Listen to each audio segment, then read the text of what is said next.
Здравейте! Казвам се Даниел Чолев. Търговски представител съм във фирма Bull Agro за района на Пловдив, Хасково и Пазарджик.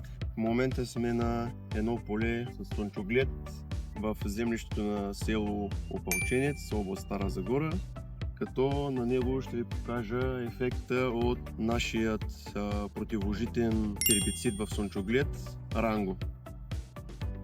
Тук е приложен на 12 май, днеска е 27, 15 дни след третирането.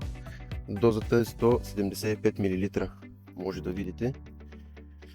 Бавур, райграс, всичко в далечината се личи.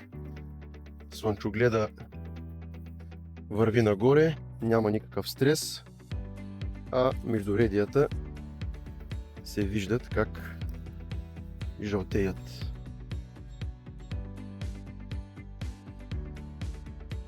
Ето един баур.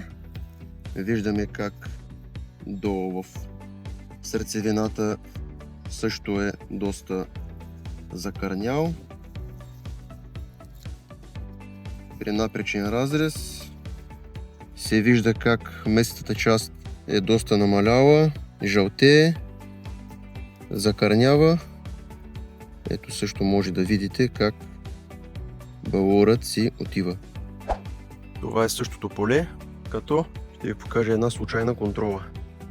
Може да видите, тук в тази част е пълно с райграс и тук там виждам див овес. Ето тук също може да видите какво се случва с райграса.